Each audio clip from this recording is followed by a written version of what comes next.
Hello, everyone. Welcome back to Let's Talk About Data Shows with me, Lydia Ray. My day job is Senior Analytics Solution Architect at AWS. I'm based in the UK, to be specific, in Liverpool. At the moment, it's quite cloudy. And I'm one of the hosts of Let's Talk About Data Shows. And with me today, we already have Candice. I will let her introduce herself. Awesome. Well, thanks for having me. My name is Candice Bohannon, and I am a specialist SA working on QDeveloper and Kiro and some of those next-gen developer tools that we have here at AWS. I am based in lovely Minnesota, kind of right on the border of Minneapolis and St. Paul, and it also is cloudy and cold, and I have a jacket and a heater on right now. So it happened. It's gotten cold now.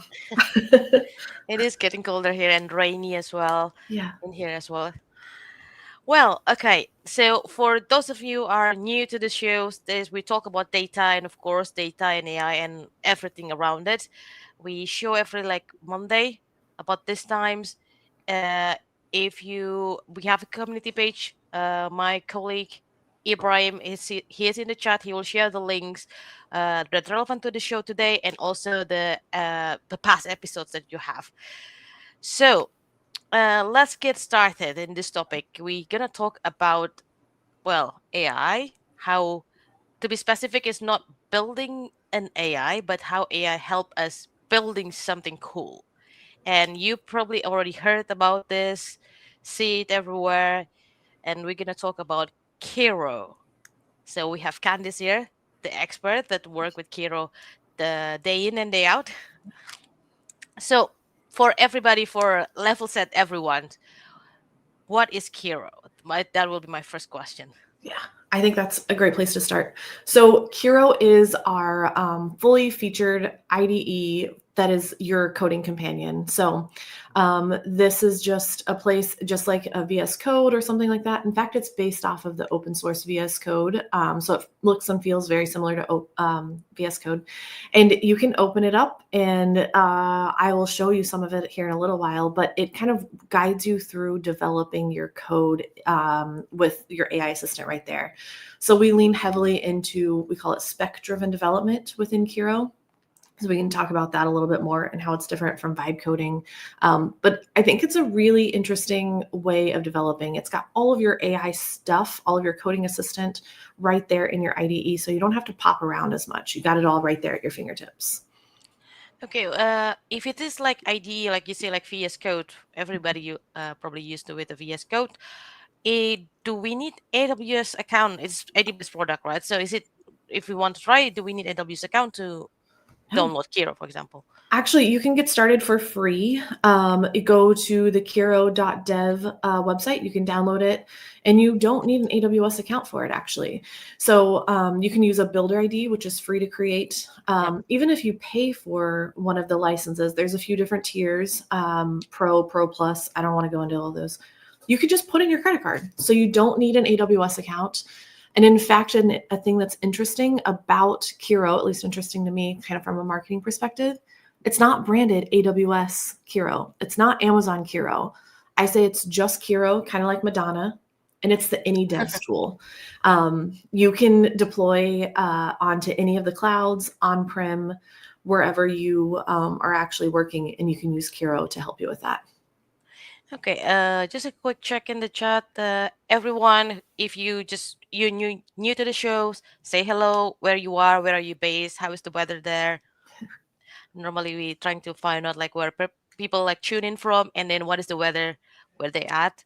So we have Partha. Hi everyone, hello. And as I mentioned, one of the hosts, which is supporting the chat at the moment, Ibrahim, will support the chat today.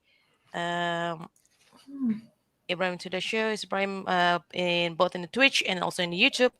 And we have our regular audience, a schizophrenic web developer joining, and straight away to the questions.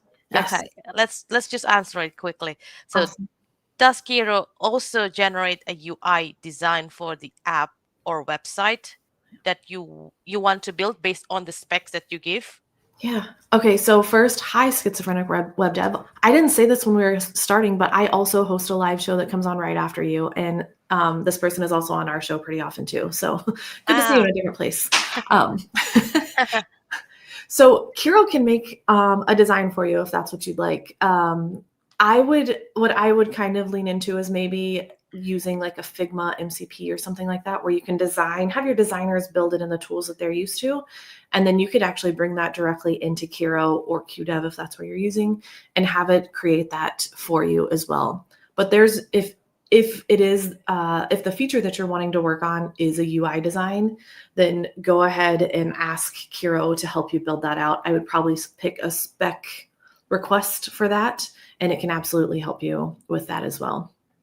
Um, yeah. thank you very much. Mhm. Let's see. There's more people on the chat to say hello. Hello, Fennel in the heart of the sunshine, Florida. I guess you get a lot nicer weather compared Yeah. to ours. And then more people from Florida. From Florida, weather is beautiful. Beautiful shine state as always. Yeah. Yes, so jealous at the moment. It's very cloudy, raining, and Mhm. depressing at the moment Yeah. in the UK. I got snow flurries yesterday, and it is Oh, it is really? below freezing right now. So thanks, Oh, look at Florida. that. You have a guest room. Yeah. Ibrahim share if anyone want to get started, go to Kiro .dev. Like Yeah. Candice said, it's not a brand as AWS. You can just type this link to go Kiro.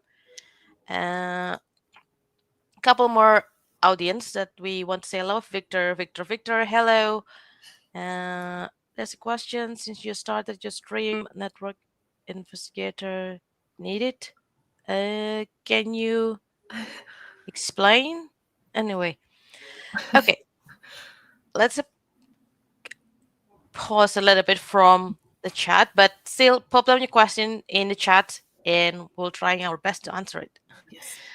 So, okay, back to Kiro. It's like VS Code. So everyone who are used to VS Code, probably, or but people who writing codes probably already used to it. But like, there's two type of well, I could say total like persona. Let's say it. Those who already writing code for ages, and those who is never coding ever in their life. Yeah. And from those both persona, you think what is the benefit of Kiro? Awesome. That's a great question. So for those of you who've been coding forever, I'm around 15 years of experience, but I don't get to code every day anymore. And so that makes me a little sad. But a thing that it can help you do is think through other options maybe that you didn't think of whenever you're kind of getting started. So I use it as my rubber ducky. Someone gave me this a long time ago because I'm one of those people that does the rubber ducky debugging where I explain the whole thing to you and then realize the problem as I went through. But Kiro can actually be that helper for you. So help me find the root cause of this bug. Help me think through my architectural patterns that we could use, pros and cons of each. So we can ask it more kind of advanced questions and help us expand our thought process through that, and just more quickly highlight and find the things that might be having problems right there. Also can be used to do the boring stuff that you don't like to do. Unit tests, great. I don't like writing unit tests. So we could actually set up something called an agent hook so that every time I write a new method, Kiro can just create the unit test for me. So I think that's really helpful as well. Ah, Yeah. okay. And how about for those Oh, completely new to coding and want to start like building something, how yeah. Kiro will help them?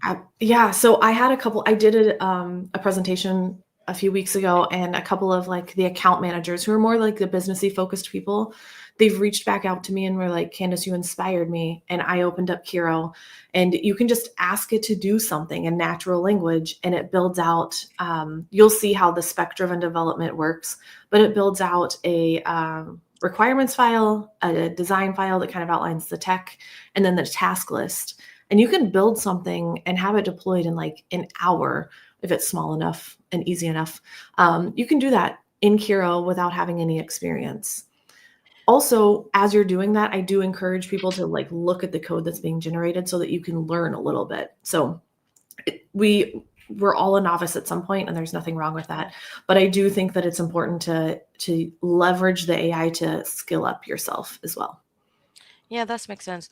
So if you're talking about Kiro build the full application, it's been like we talk about full stacks. It means like you have the front end bit and also the back end. And the back end usually there will be like a database or data being stored somewhere, right? Would Yeah. Kiro also configure all of those Yeah. pipeline? Okay. Yeah, it's very cool how much Kiro can do for you.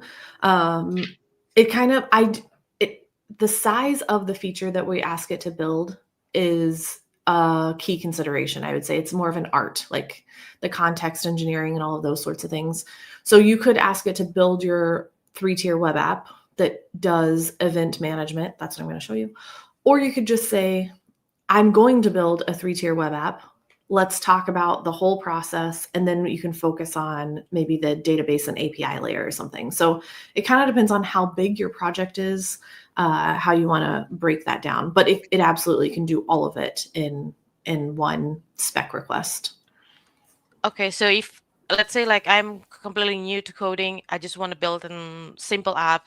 So Kiro can build from the front ends and then also build a data. I don't have the database in the beginning, but Kiro can help you build it. Right.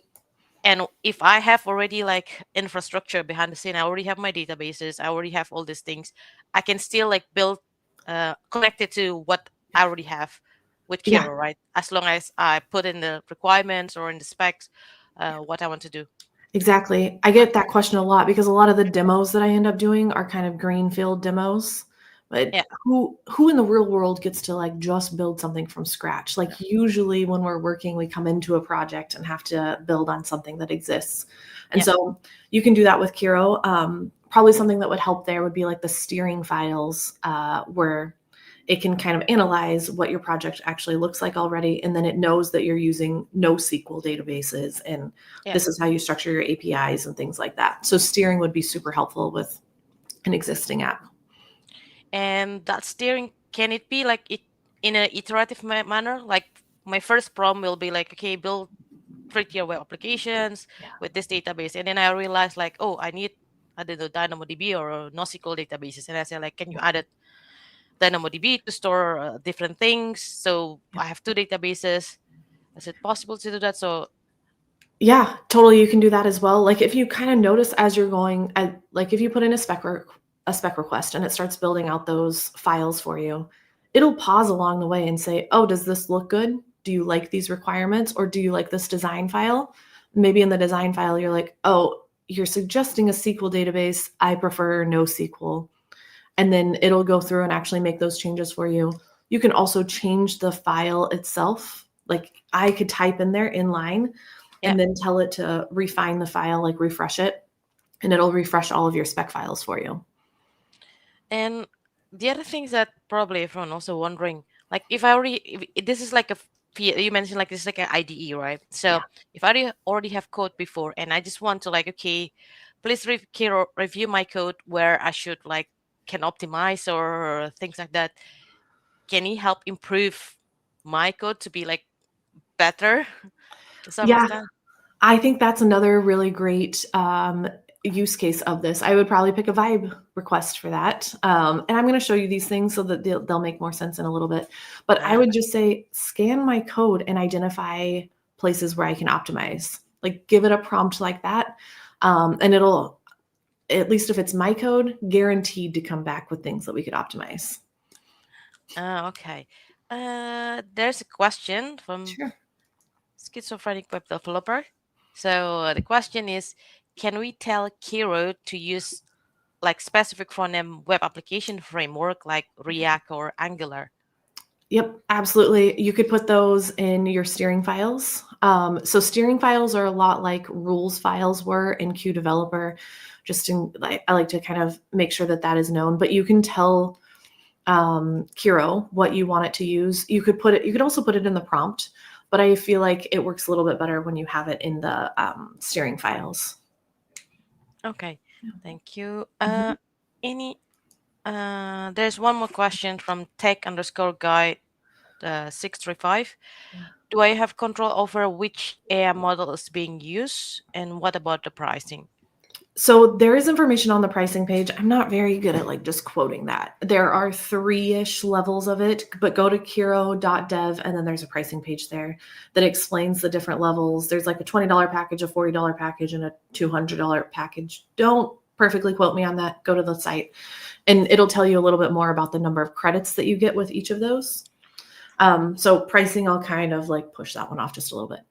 With the AI models that you're actually using, Kiro is more managed than QDev. So kind of behind the scenes, it's pretty similar to QDeveloper. And within QDeveloper, we use the Claude Sonnet models. So 3.5, I think, is still included, 4.0 and 4.5 Claude Sonnet for those. But within Kiro, you actually don't have the option to change those. Kiro is like I said, a more managed service, like the difference between ECS and Fargate. So Kiro is the Fargate. It's going to help. It's going to just pick the model based on what it thinks that you need. So no, we don't have control, like explicit control over that. So we get all the simplicity, but like of course we don't have like if you need more control, you probably go like more um less less simplicity tools that are available, right? So if you Right. want simplicity, is everything like abstracts away from you all those complexity to pick the models. Yep. Okay, take there is a Ibrahim share a pricing models. So please go to check out like what is exactly the pricing models. Uh, Thanks. You're welcome. One more questions before we seeing what the demo will look like. Can we have a GitHub link? To what? Is it mean yeah? Manas, explain what is it mean? The you have the code in GitHub and then you open it in Kiro and develop and push it back to GitHub, or is there specific questions regarding GitHub link? Yeah, give us a little more info. It can, what I can just start chatting about, it can, if you have your GitHub repo, you can say, okay, Kiro, pull down my code and let's start building out my new feature. So you can give it the prompt so that it knows to go and do that. And it then can run like the git clone commands and stuff for you. So if that's what you're asking about, that is absolutely possible in Kiro as well as QDeveloper. You mentioned Manas. Yes. So yes. So Candice just explain because it's work basically like an IDE. You can always link to your GitHub, and then you can work on your code within Kiro and then push it back to GitHub. Yeah. So it works the same way like an IDE. Yep. Okay. Awesome. Put more questions about Kiro. I know you mentioned about Q developer before, so Yeah. I just want to, so it's clear for the audience. Like, okay, there is Q developer, there is Kiro. What is the difference, and when to use which?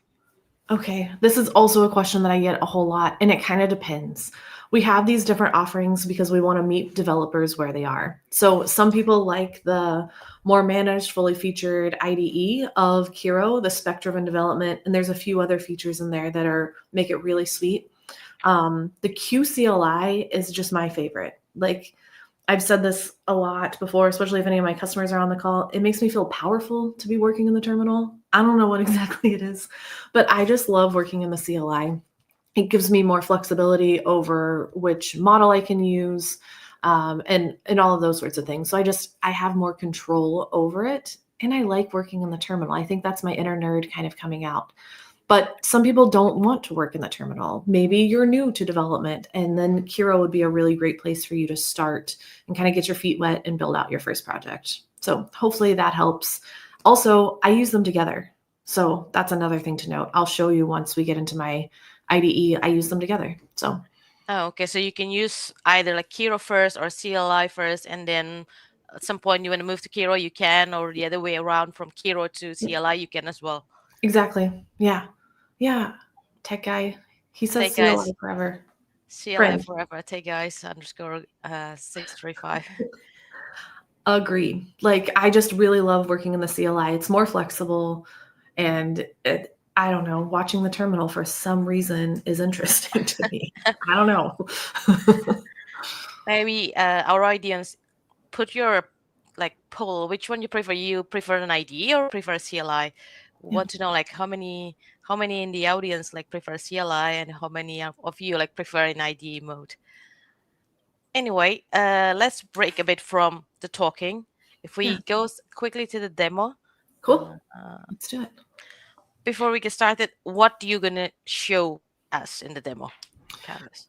Okay, I am going to show you a simple app that I've been using actually to build out a few demos that you might see at reInvent. So if you're going to be at reInvent, here's another little quick plug. We're going to have clickable demos available there, and I've used this project here as the basis of those clickable demos. So you'll get a sneak peek of that. We'll be in the Expo Center. There's going to be a Kiro booth or something like that. So we'll be there. I think I'm there Wednesday afternoon. I also have a chalk talk this year at reInvent, and it's using the QCLI, custom agents in QCLI to apply across the SDLC. So I do really, really, really love the CLI, and I'll be talking about it at And reInvent. who should be attending your chalk talk? Everybody who is will be in reInvent in 3 weeks time, right? It's three Oh weeks my time, gosh. right? It's so close to reInvent. Make sure you go visit the Kiro area in the expo. Yep. But also, like, if you're interested with Candice Child Talk, but who is the persona that actually will be interested with your chalk talk? That's a good call. So this is a 300 level class or talk or whatever. So that means we have 100, 200, 300, 400. So 300 level is like a junior in college. So you should have some experience using the QCLI. We'll walk you through some of what that looks like anyways. And then we're going to be diving really deep into custom agents, my favorite thing. So I would say this is probably more for your tech leads, any developer who's already using Q or Kiro and wants to get a little bit deeper into how they can kind of enhance the entire SDLC. I think it's really important for tech leads specifically because we are kind of cutting across. Like I have a QA agent and a DevOps agent and a front end agent and all these different things and how they can kind of like work together. So yeah, hopefully you can make it. Okay. There's some more questions, but let's. I'll post it for questions and in the chat. But let's go to the demo first. Awesome. Okay, so here is, I've got Kiro open. And so you can see here, Yep. it looks a lot like VS Code. In Yeah. fact, when you download Kiro, you can, what's it called? Import your settings from VS Code into Kiro. So I like dark mode. My extensions that I already had are here. I probably need to update I bet it's my Q developer one. So this is a little bit about what it looks like. My files over here, this is a small little Flask application for managing events. So just a sample application that we'll be using. Yeah. And then over here, we have the Kiro chat panel. So you'll see that we can pick, we can do a spec request or a vibe request. And it also gives you a little indication about which is better for which use case. So I don't like the term vibe coding. I think it just sounds weird. I wish we had picked something else.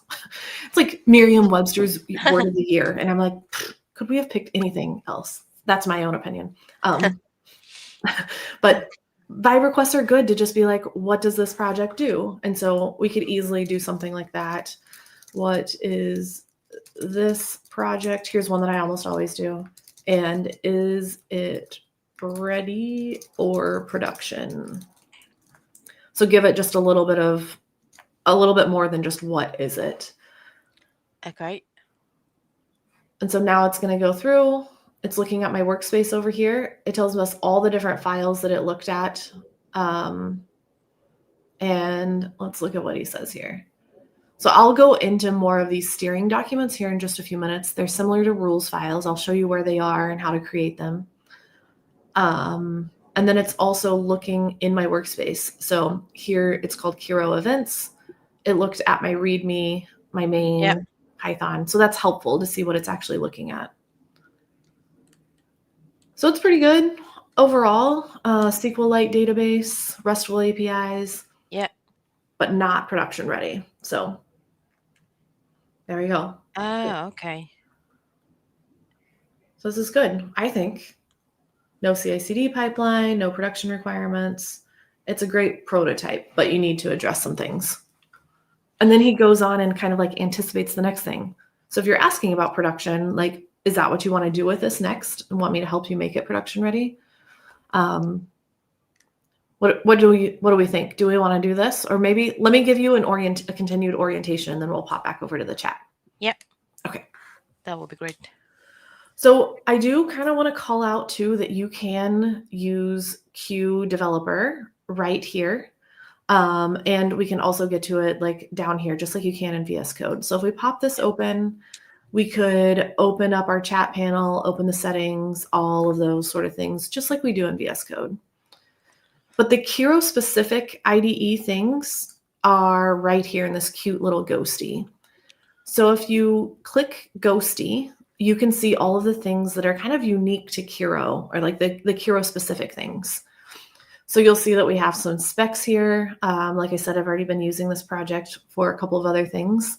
But let's look at our specs. So I asked it a while back. Here we go. So you can keep the history of the chat that you already took. Okay, that's very good. Exactly. And it makes great for like the I call them cooking show demos that I do quite often. And also if you're just curious about how did we get to where we are, you can also get back to the history. If you do close out these things, you can open up the history like this and see all of the different things we've called. So in here, this is when I first opened it up. And I said, this is an event management system, pretty simple one. Let's make a new feature that helps filter event based on category. So it's going to go through and make a requirements document, tells you a little bit about how it's approaching that. And then you get this check-in. Does this look good? So to your question earlier, Lydia, you're like, you can absolutely push it to the direction that you want to go in. So I open that up and I'm like, this is pretty good. I do love the format of it, the requirements with the user story and nice acceptance criteria. But you can ask it to make changes as you're kind of going through. You're like, oh, I should have thought of that. Or I prefer NoSQL over SQL, things like that. So after he does that, after you're good on that, he'll go through and make this design file for you. And these are all just markdowns as you see here. So design.md, this was the requirements. If we changed things here in line, this is where we click the button and it'll kind of regenerate the other related code or the related files here for us as well. Oh, okay. But it's nice. High level architecture, your database models. I think it has a little bit about testing in here, but like kind of our high level approach from a technical perspective. And then once you're good on that, it's going to go ahead and create your tasks file. So this is where things get very fun and interesting. So these files all go together. When I clicked this, I was able to get to all of them. What I love about this, and it would be very important for like a company that I used to work at does FDA devices, pacemakers and whatnot. Requirements traceability is so important. So now we can see this task. We have an entire task list, but it traces us back to the requirements that it's actually fulfilling. So I think that's very helpful and unique and interesting. You can also just click directly on here and have it just start working on the next task if we want it to. We're not going to right now because we have some other things that I want to show you. But yeah, so that's spec-driven development right there. And you saw the vibe coding when I just asked it a question about the project itself. Yeah. And I guess like when you asking the Kiro about like what's this project about, this helps as well. In the past, like if you joining you have a new team member and then the first stuff like, oh, there is something's wrong, and then you have to debug it. And I remember like it takes time to see like, okay, if I change this one, where is this going to break or understand the whole code. But this one is simplify all these things because it explains this is the project, this is the file it's in here. So it helps rather than like read all the 1,000 lines of code. Yeah. to make like one changes, for example. Exactly. It's super helpful. And you could just ask it, like, where do we add things to the database? And with a vibe request, and then Kiro can go and like find the exact file, probably line number, when you're updating or creating a database entry. Okay. Continued? Should we? Yes, we can continue. There's a Cool. couple questions, but I'll post it for now. We Okay. can continue with the demo first. So I think I'm going to jump around just a little bit. I want to talk to you more about agent steering now. So whenever we asked it, oh, cool. Okay, hold on though. Whenever we asked it about the project, it included the steering documents for us. So again, these are kind of like rules. So anytime Kiro executes now, he's going to use these steering documents to develop the code. So whenever this is, when there's no agent steering, there's just like a button here, kind of like what we have for the MCP part. And you can just Yep. say, create my steering files, and it will automatically create these 3 files for you.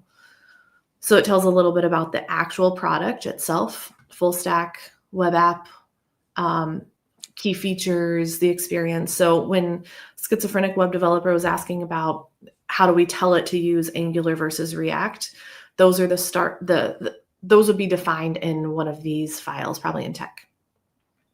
Here's what structure looks like. So that really has more to do with what is the file, how does your file formats and things like that look? How do we do our routes, like our API routes, things like that. Oh, testing conventions. We use test underscore. We could tell it we want all our tests in a single folder. Whatever you want, you can add that here. And then here in tech, this is where we would specify the libraries or specific versions and things like that that we might want to use here.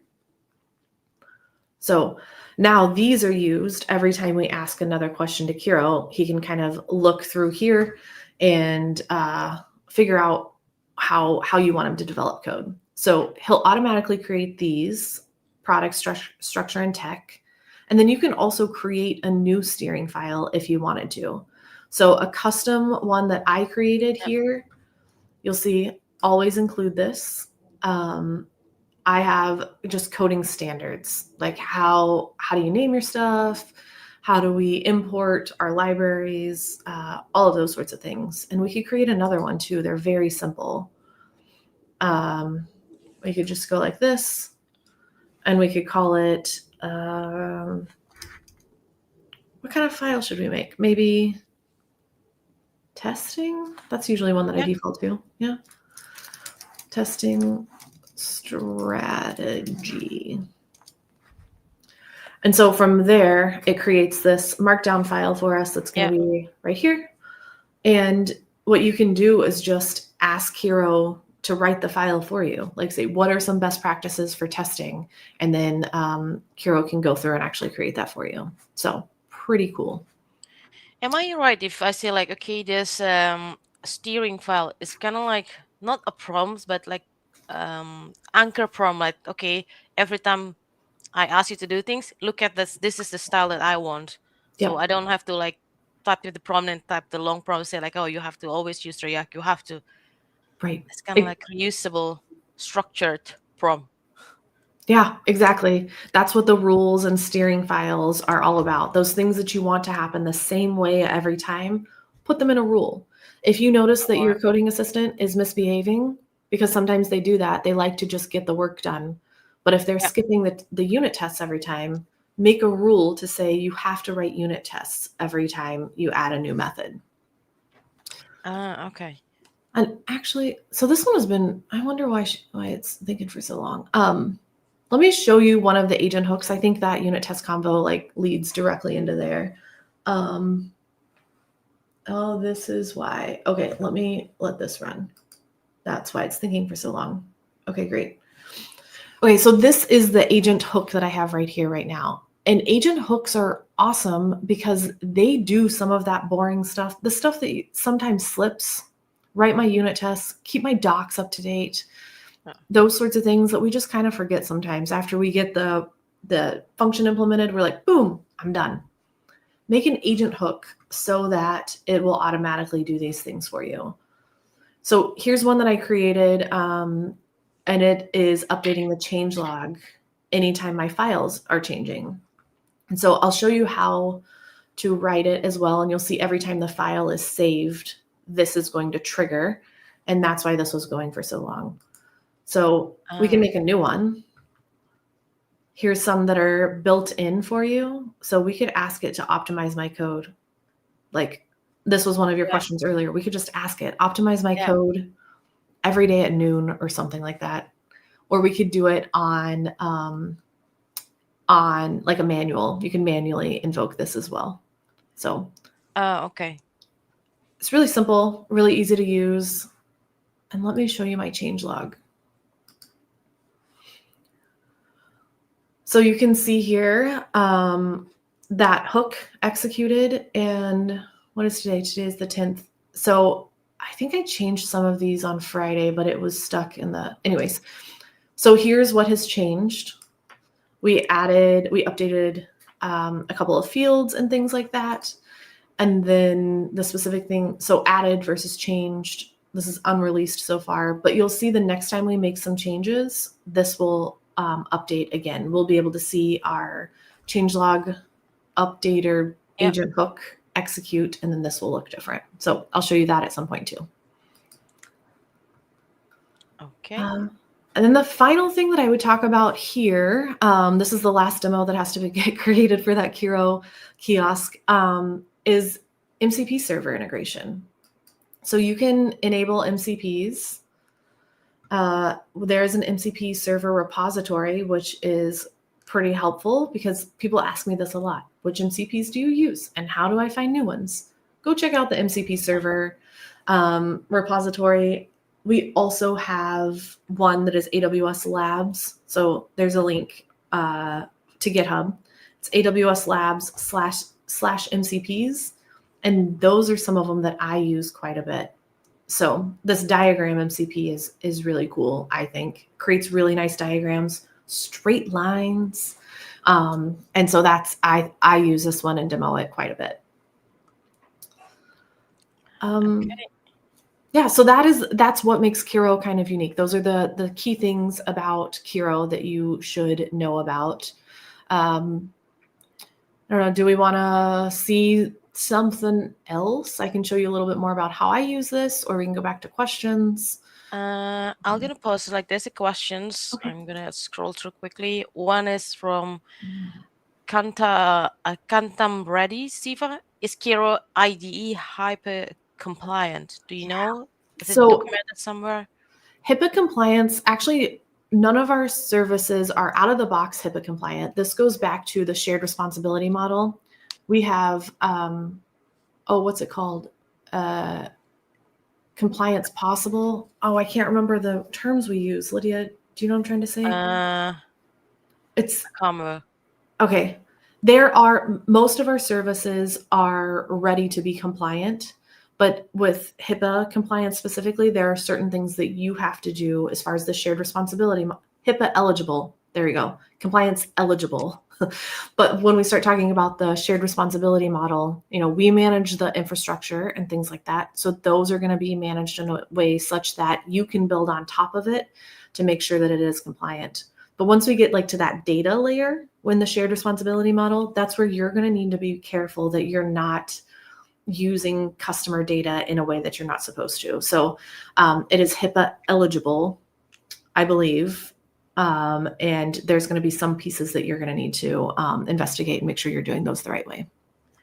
Like, for example, if when we are vibe coding or whatever it's called now with Kiro, make sure you're not passing in those sensitive data.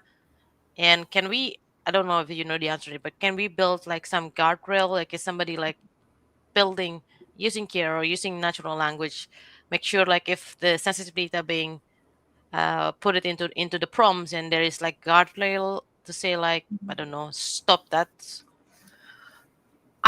So I'm thinking about how we would do that. Yeah, I don't. Out of the box, we don't have guardrails built in here where you could do that. However, your prompts stay local on your machine. Okay. So we're not going to see it, or the Kiro team is not going to see the prompts. Those are kept locally on your machine. So I think also that would kind of be up to you to maybe you, the end user, to Yeah. come up with a way to kind of flag those sorts of things. But we don't use your data to train the model or anything like that. So I don't know. I think that gets close to the answer, but not quite answer. I would like to think more about how we could automate some of that flagging and Yeah. guardrail things. Yeah, let me see if there is more questions.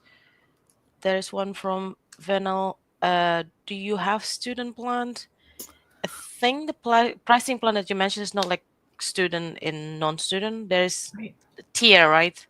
There's Yeah. a free one and two more advanced one, which Ibrahim shared the pricing in here.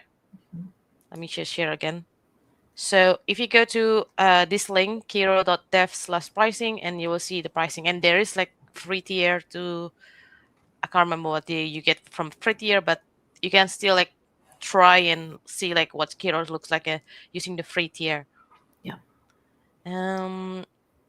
Some people, oh, this is regarding like our debate around CLI and IDE. Mira, Dashine, I have used both. Yes, used both as well. Fennel, you just mentioned CLI. Nice. Mala prefer ID, no issue as well. And there is a comment. So with Q, Mira creates her own agent to do a specific task. And exactly. So this is Mira, me too. This is how I also use. So I think this will be like kind of a good segue to show how I use these things together. So I love the QCLI. I love custom agents. And so I have my custom agents that I might use to do specific things here in the QCLI. What I love the most about Kiro, though, is the specs, the spec-driven development. Help me think through this and those sorts of things. You can still do spec-driven development with the CLI, but you have to be much more explicit. It's not as easy as it is right here. So I am pretty much exactly the same way. Rather than using a vibe request too, I tend to just pop open the CLI down here and ask it some questions. So I'm the same way. Okay, as this is a good segue, can you show us like how you actually do use both, like use Kiro, but also use like Q CLI? Yeah. So I have my Q CLI open down here. You open it up with a quick little Q chat, and it's in your terminal, wherever your terminal might be. You'll see that I have several MCP servers that are kind of loading up right now. I also have a bunch of I've customized my Q CLI experience just because I like it. And I have to know all these features because y'all are going to ask me, or my customers are going to ask me. So I turn on a lot of experimental features. Something that I might do here, we were talking about this diagram MCP. So I do have that MCP, the diagram MCP, loaded up here as well. Yep. It's important to note that the QCLI is not going to have the same MCP servers that we've set up here. So there are different spots where you have to configure those, but I have the diagram MCP set up here. So I'm going to ask it, the diagram MCP, to create an architecture diagram of this app. So you'll see that I'm specific with my prompt here. I want to make sure that it knows to create the diagram MCP. Let's see if it's not using it yet. Oh, good. It was good. Okay. So you have to be specific. If you wanted to use a certain MCP, or if you wanted to use a certain XYZ, like be specific in your prompt with that. So now this is Q, and Q is going to go and create that architecture diagrams after reviewing this simple little app. And so I'm going to allow that to be created. I don't know if this is actually what it looks like, but if it runs into a problem, it'll fix it for us. Only in demos and only for read operations do I trust. Don't do that. Review every prompt that they want to execute and give it a why if you are okay with it. If you are not okay with what they're trying to do, tell them why or ask the question that's causing a little bit of pause from you. But please mostly don't trust. My public service announcement. Okay. So it looks like it's having just a little bit of struggles here, but we should get an architecture diagram pretty soon coming out here. There we go. There's a Git. Okay. So again, what's nice about using the CLI is sometimes it'll mess up, but it catches its mistakes. It has its mistakes right there. And he's like, oh, okay, now let me try again with the proper syntax. He's struggling a little bit today, but that's okay. I do want this to make it go. But just like we asked earlier about, great, let's finish this one really quickly. So finally got that. I say finally, that took what, 2 minutes? I'll show you this architecture diagram, and it's much better than what I could do in 2 minutes, even on a whiteboard. So we'll go back to our files here. Here's our generated diagrams. And now we can see, let's make this a lot smaller. This smaller. That's a pretty generic one. Oh yeah, we don't have specific AWS things going on here. It's mostly just a Flask app. See how straight these lines are? This is a little bit lame. I would ask him to recreate it for me, but we're not going to do that right now. You can, once he's created your diagram, you could say, oh, I actually like things to flow left to right instead of up and down.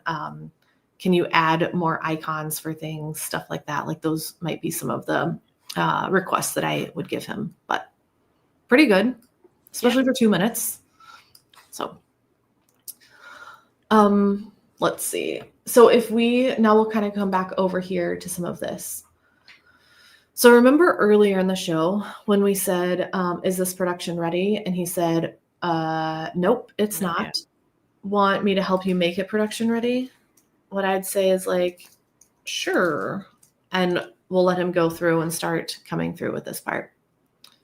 As he's doing that too, I want to show you that there's a few different ways where we can add context. So we can explicitly add context, like a git diff from your terminal, a certain URL maybe. So whenever you add these to the context, it's automatically, or it's going to use these files or folders or whatever it's generating that code for you.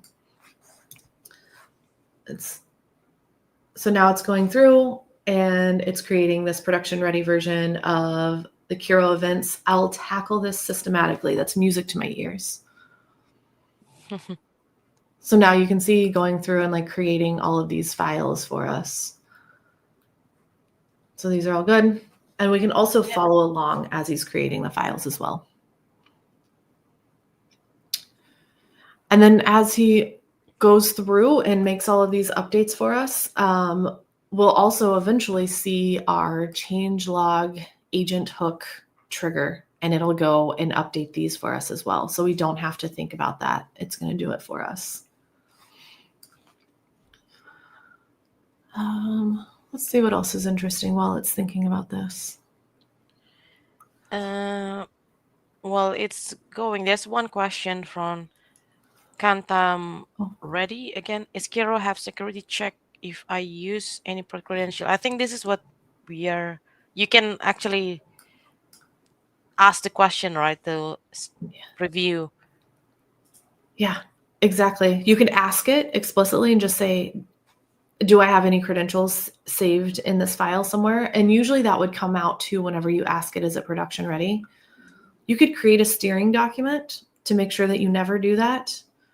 And then the custom agents, because that's my favorite. I think it's list. Perfect. I have made a ton of custom agents because it's my favorite. And I have the security guardian agent here. So before I check my code in, I swap my agent in Q. So now I'm over in Q, just to be very clear, I'm in QDev CLI. I swap my agent over to the security guardian and I ask it to double check. And I have it so that he's a cybersecurity expert, double checks that I don't have any API keys or tokens or other credentials saved in there. Sure. So that's what this one does for me. Okay, so you can build that kind of like security review agent to make sure before you push the code to production or deploy, Yeah. it's all passed all the security check that you need. Yeah, exactly. I wonder if I haven't worked hard enough on the integration here between Q, CLI, and the custom agents and Kiro, but I wonder if we could also just make an agent hook to say when I do git add, or maybe even before we do a git add, but switch over to my security guardian and double check that I'm good to go. Okay, is it still processing? Yeah, I think so, right? Yeah. It tends to take just a little while, which is why I like to do the cooking show demos and show you the specs and things to begin with as this kind of goes through. We got one more question. I think we kind of answered it earlier, but not.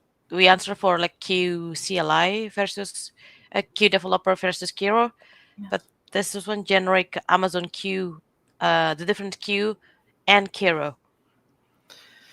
So what I say the difference, they're all kind of doing the same thing. Q developer, CLI extension, and Kiro, they're all trying to help you do your job more easily, build better code faster. The difference is, what do you want to use? We're really trying to meet developers where they are. And so some people, like we were asking earlier in the show, some people really like to use the IDE. Some people really like to use the CLI. So we're trying to give options to people so that they can use whatever they kind of want to.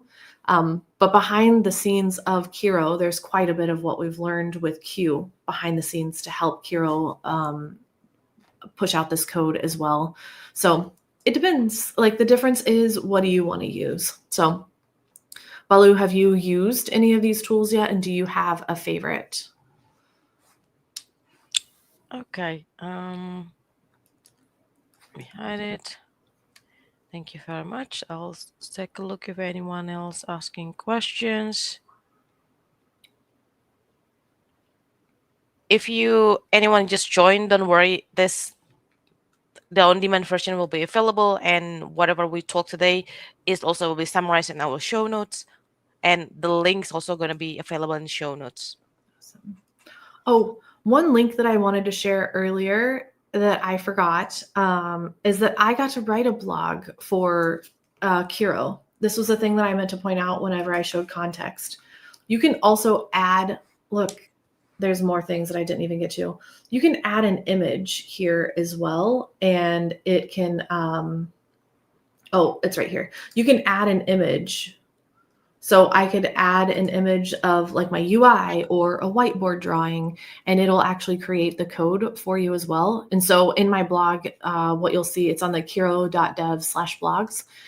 I uploaded a whiteboard image of, it's like it's over there, a financial trading system, just a whiteboard. Okay. And then I told it to build this out so that it's production ready to go. And so Kiro and I worked on that, built the specs. It took a few days, but I was doing it in meetings. And when it was done, I had a Kubernetes-based architecture that could be deployed. It was cloud agnostic Kubernetes application. So it was very cool. When you say picture, is it a diagram of the flow, or is the picture of front end, or you can do both? It could be either, but what I did in the blog is it is literally just a whiteboard drawing, like a relationship diagram whiteboard. And so it's like, a user has an account, can place an order, and these sorts of things, like in my diagram. Like a process flow kind of thing. Yeah. But you could also put in UI mockups and things like that. I kind of think this is similar to a question we saw earlier, but if you have the mockups in PDF or Ping or whatever, like you could upload them here, or you could use like an MCP to integrate directly in the system that you created them in. Okay, we almost at the top of the hour. I will get the last two questions. So the first one is, can you show how to integrate Amazon Q in Kiro? So when you download Kiro, you're going to be able to import all of your extensions and setup that you had in VS Code today. So if you have Q Developer in VS Code today, Q will come right over. You'll get the extension already installed. And then you can get to it like this, just like you can in VS Code, and like this to pop open the settings and things like that. And then, of course, there is a terminal. And so you can open up the QCLI in your terminal as well. So hopefully that answered. Thank you very much. Last question from Kantam Brady again. iPhone question: is there prompt training provided to the users? It means training to better prompts in Kiro. So Specific for Kiro. So think of, they're all under the covers, all of these things are using an LLM, right? And so I think some general prompting techniques will be helpful to review. Because we are heavily using some sonnet models behind the scenes, I would recommend that you look at Anthropic's prompt engineering guide. They've got a really good one. There's also a blog that one of my colleagues, Will Matos, posted about.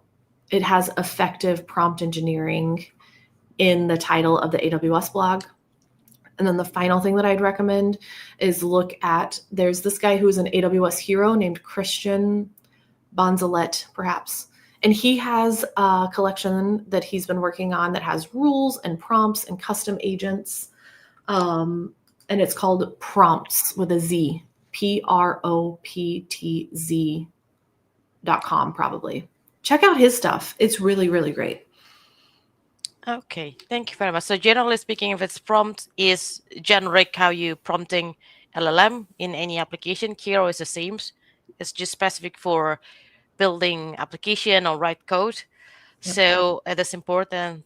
Well, nowadays I think in if you want to get better in interacting with LLM, how you're gonna write your prompt is very important. So you get the output that you actually want, not like bias or anything.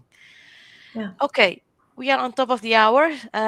Thank you very much, Candice. It's very interesting knowledge, and it's new for me, especially CLI. Being honest, I in the IDE side, I use Kiro. I haven't used QCLI myself, but I will try it. And as we said, like with Kiro, if you're new to development or new in writing code, you can get started, build your prototype quickly. And even if you want to productionize, you can just put natural language and it will give you the checklist what you need to do. And if you are already like code for years and years, it's helped you to write better code. If you want to debug it quickly, you can use Kiro as well.